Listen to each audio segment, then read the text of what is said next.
என்னன்னாங்க, இவர் பிரச்சார நேரத்தில் விஜய் அவர்கள் சொன்ன 3 விஷயம். இலங்கை மீனவர் பிரச்சனைக்கு கடிதம் எழுதிட்டு அப்படியே சும்மா இருந்ததுங்க சொன்னார். இந்த வீடியோ பாருங்க. மீனவர்களுடைய பிரச்சனைக்கு அப்பப்ப எந்திரிச்சு கடிதம் எழுதிட்டு திரும்ப தூங்க போயிடுவார். அவ்வளவுதான். அதோட அது அப்படியே கிடக்கும். மானே தேனே பொன்மானே இப்படி எல்லாம் கடிதம் எழுதுறதெல்லாம் வேலைக்கே ஆகாது. ஒன்றிய அரசுக்கு அந்த உண்மையான உணர்வு பூர்வமான அந்த அழுத்தத்தை கொடுக்கணும். நம்ம மீனவர்கள் மேல அவங்க கையே வைக்க கூடாது, கையே வைக்க விட கூடாது.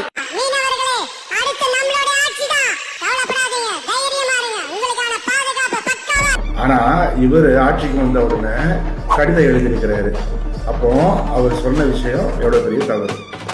2வது, நெல் கொள்முதல் விலைக்கு மூட்டைக்கு 20 ரூபா வாங்குறாங்க, 30 ரூபா வாங்குறாங்க சொல்லிட்டு குற்றச்சாட்டு வச்சாரு விஜய். இந்த வீடியோ பாருங்க. நம்ம இந்த டெல்டா பகுதியில இருக்கிற விவசாயிங்க ஒரு கொடுமையை ஒண்ணு அனுபவிச்சுட்டு இருக்கிறாங்க. அந்த புகார் ஒண்ணு வந்தது. அது என்னன்னா, இந்த மாவட்டத்துல இருக்கிற இந்த கொள்முதல் மையங்கள்ல இந்த நெல்ல ஏத்தி இறக்கிறதுக்கு, அதாவது லோடிங் அண்ட் அன்லோடிங், அதுக்கு ஒரு 40 கிலோ மூட்டைக்கு 40 ரூபா கமிஷன் வாங்குறாங்களாம். அரசாங்கமே ஒரு மூட்டைக்கு 10 ரூபா கொடுக்கறாங்க. ஆனா இவங்க அதுக்கு மேல 40 ரூபா கமிஷன் வாங்குறாங்க. ஒரு டன்னுக்கு 1000 ரூபாய் கமிஷன். நீங்க கணக்கு போட்டு பாத்தீங்கன்னா இந்த 4-4.5 வருஷத்துல பல கோடிகள் இந்த டெல்டா பகுதிகள் இருக்கிற இந்த விவசாயிங்க கிட்ட இருந்து கமிஷனா புடிங்கி இருக்கிறாங்க. இத வேற யாராவது சொல்லிருந்தா கூட நான் நம்பி இருக்க மாட்டேன். ஆனா என்கிட்ட சொன்னதே விவசாயிங்க தான். விவசாயிங்க போய் சொல்ல மாட்டாங்க. இப்போ நெல் கொள்முதல் விலைக்கு 60 ரூபா மூட்டைக்கு வாங்குறாங்க. நான் சொல்லல, உத்தரநெல்லூர்ல இருந்து ஒரு விவசாயி வீடியோ போட்டிருக்காரு. இளைஞர்கள் பாத்தீங்கன்னா விவசாயத்தை விட்டு வெளியே போறதுக்கு முக்கிய காரணமே பாத்தீங்கன்னா இந்த அரசாங்கம் தான்.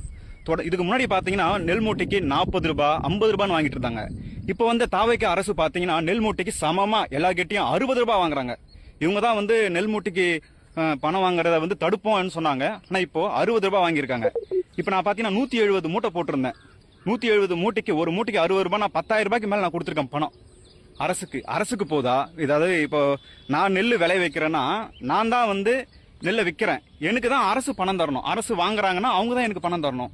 ஆனா இங்க என்ன நடக்குதுன்னா, நான் அவங்களுக்கு 10,000 ரூபாய் கொடுத்து என் நெல்லை வாங்கிக்கங்க, என் 170 மூட்டையை வாங்கிக்கங்க என்ற நிலைமையில இருக்கு. இங்க ஓட்டுக்கு தாவைக்கா 300 ரூபாய் கொடுத்தாங்க. இது உத்தரமர் தொகுதி. ஓட்டுக்கு 300 ரூபாய் கொடுத்தாங்க. அந்த எம்எல்ஏக்கு போதா? இத முதல்வர் விஜய் அவர்கள் தான் மக்களுக்கு, விவசாயிகளுக்கு பதில் சொல்லணும். பாட்டிலுக்கு 10 ரூபான்னு சொல்லிட்டு கரூர்ல துள்ள துடிக்க அங்க மரணங்கள் நடந்து கொண்டே இருக்கிறது. ஆம்புலன்ஸ் தூக்கி போட்டு கொண்டே போறாங்க.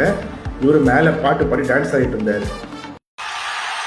பாட்டிலுக்கு 10 ரூபா, பாட்டிலுக்கு 10 ரூபா, பாட்டிலுக்கு 10 ரூபா, பாட்டிலுக்கு 10 ரூபா, பாட்டிலுக்கு 10 ரூபா, பாட்டிலுக்கு 10 ரூபா, பாட்டிலுக்கு 10 ரூபா. கீழே இவரோட ரசிகர்கள் டான்ஸ் ஆடி இருக்கிற 41 பேரை கொண்டு போட்டதை பார்த்தோம். அது ஒரு பக்கம் நடந்துட்டு இருக்கும்போது இந்த பாட்டு மிகப்பெரிய வைரல்ல ஃபேமஸ் ஆகுது. இளைஞர்கள்லாம் அதை பத்தி மிக பெருசா பேசுறாங்க. ஆனா இப்போ பாட்டிலுக்கு 20 ரூபா 30 ரூபா வாங்குறீங்கன்னு சொல்லிட்டு அவரோட ரசிகர் சண்டை போட்டுட்டு இருக்காரு. இந்த வீடியோ பாருங்க. 490 ரூபா சார், நீங்க 530 ரூபா 40 ரூபா எதுக்கு? நான் எக்ஸ்ட்ரா 10 ரூபா வாங்கிக்கோங்க. 40 ரூபா எது கொடுக்கணும்? இது 10 ரூபா பாட்டில் காசு 20 ரூபா சொன்னா வேற என்ன 40 ரூபா சொன்னாங்க உங்ககிட்ட. இப்ப இது யாரு எவ்வளவு சொன்னீங்க? 480 ரூபா சருக்கு, 10 ரூபா ஸ்டிக்கரு. நீங்க எவ்வளவு சொல்றீங்க? இத எவ்வளவு சொல்றீங்க? 510 ரூபா சொன்னா எவ்வளவு? 510 ரூபா எது கொடுக்கணும்? வேற என்ன கொடுப்பாங்க? வேற என்ன கொடுப்பாங்க உங்களுக்கு? வேற என்ன கொடுப்பாங்க? இவ்வளவு விஷயங்கள் இவரு மேடையில என்னெல்லாம் பேசினாரோ அதற்கு அப்படியே எதிராக நடந்துச்சு.